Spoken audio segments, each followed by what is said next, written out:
Hey, confirmation students and families, good afternoon. It is Monday, May 17th, and it's such a beautiful day outside. I thought that I would come home. I left the church around lunchtime and decided to come home and do my recording from my back deck. Since the last time, my mother-in-law has sent us some wind chimes, so you'll probably hear those in the background, and I'm sure Frazier and Lily will pipe up and make their presence known sometime before the end of the recording. Today we are going to be talking about Commandment 8, but before we do that, I just wanted to do a couple logistical things here. We've got two more recordings. I am going to combine lessons 9 and 10, Commandments 9 and 10, because they both have to do with coveting. So those are going to be, those two Commandments 9 and 10 are going to be folded into one recording. And this recording for Commandment 8, so we have this one, and then there'll be one more recording, and then we'll be done with our 10 Commandments lessons. What I'm going to do, my apologies for the lateness of these videos. These past couple weeks have been busy with both church stuff as well as my personal life. I've had a couple things going on that I've had to tend to that have taken a lot of my time. So I think what I'm going to do is I'm going to make, obviously, this video right now for Commandment 8. And then the next video for Commandments 9 and 10, I'm going to do later this week. And then both of these assignments are going to be due on Friday, May 28th. It's the Friday before Memorial Day, so you'll have everything done. And like we've been doing, I really wanted to make this year really simple and basic and straightforward for you guys. And these last two videos are going to be no exception. There's 4 questions for today that you'll have to answer, and then probably 4 questions for the next coveting commandment video. So, it's been kind of a drag that we haven't gotten together in person. Things are starting to change in our culture, so I'm 99.9% sure we'll be together again next year for confirmation. For those of you who are in 8th grade and are going to be confirmed this year, we have set the date for September 11th. That's a Saturday, and we're going to have our service at 5 o'clock in the evening.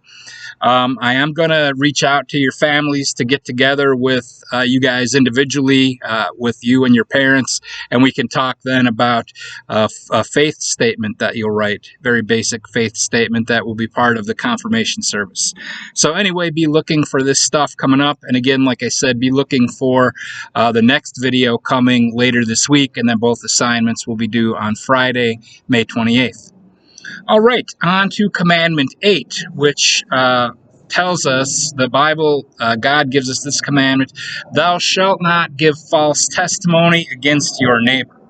Do not, or you might hear it as, you shall not bear false witness against your neighbor. Now, this is really very straightforward, very easy to understand. Basically, what it's telling us is, let's not be gossips. We live in a society today where gossiping and running people down has become super easy, especially with the social media platforms, and people are cowardly that they can run other people down through the anonymity of social media. And I really pray for you guys a lot, because when I was a kid, and if there was a bully in school, well, you just had to deal with that bully while you were in school. Then when you were home, you didn't have to deal with it. But now bullying comes in all kinds of ways and shapes, and I know people are being very mean and cruel through social media. So it's a different world that we live in today, and it can be really difficult to live. But with these commandments, God gives us a way to live a good and peaceful and honest life. And so when God tells us, you shall not give false testimony or bear false witness against your neighbor, basically, like I said, the first most basic thing is don't gossip. Even if you see that somebody that you know has done something wrong, we don't have to blab it all over the place and tell each other. Really, the most important thing that we have for us and within us is our reputation. Our relationship to God is first and foremost, but our reputations as good, honest, trustworthy people is very important. And if our reputations are damaged, reputations can be damaged in a second, and it can take a lifetime to recover from. So we want to be really careful with the way we talk about other people, especially when they're not there. I've seen it where people are talking about one another, and it's really terrible. And sometimes you'll even see it that people take pleasure; they get excited to spread bad news and gossip about one another. Think about it with people you've seen at school. Maybe I don't know. Maybe I don't even know an example. I mean, I was thinking about something like if you see, your friend has a boyfriend or a girlfriend, and you see them out on a date with somebody else, and you see them telling other people. And sometimes people get a smile on their face when they deliver bad news, and it's really pathetic and very disturbing to see people take pleasure in spreading bad news. So even if we see and we know that something is going on, the best thing to do, if you can take the person aside and talk to them about something that may be hurtful to them or others, that's fine. But the last thing we want to do is spread that around to other people and make their misfortune and their misdeeds known to others. There's a really great Bible verse that it's Matthew, I believe it's Matthew 7, verse 1. It is Jesus saying, "Judge not, lest you be judged. Judge not, lest you be judged." And basically what he's saying is, the more we judge somebody else, the more God is judging us. And I think the third verse in that chapter, Jesus says, "Why do you look at the speck in your neighbor's eye and you ignore the plank in your own eye?" Which means, why do we focus on something small that somebody else does when we ourselves have our own shortcomings to tend to? So the best thing we can do is just focus on ourselves and try to have ourselves be the best people we can be, and not to talk badly about other people in the process. Now, Luther takes that even a step further, and he says, not only should you not talk badly about other people, you should defend one another.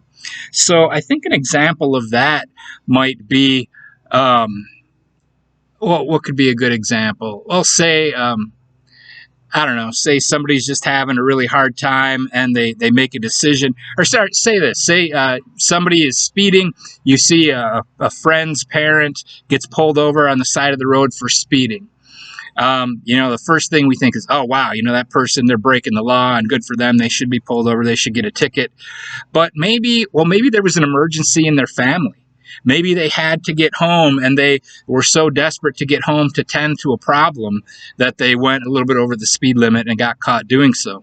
I remember years ago when my older son, Matthew, when we first realized he had a dairy allergy, my wife, Kathy, called me at church and told me that Matthew's face had swollen up and he had difficulty breathing. Believe me, I broke more than one speed limit on the way home because I was so worried about Matthew, and Kathy had called 911 and we had to get him to the hospital. So what Luther's saying is, instead of running other people down, maybe we should talk kindly about them and defend them to the one that might be gossiping. Say, we just don't know what that person is going through. Let's keep an open mind and maybe look at them in the better light than looking at them negatively. So, there's a couple more things we could say, but I think when we look at don't bear false witness against your neighbor, I think those two things are key. And those, especially the gossip thing, that's probably the thing that you're going to face most in your time at school. People talking about one another, people spreading rumors about one another.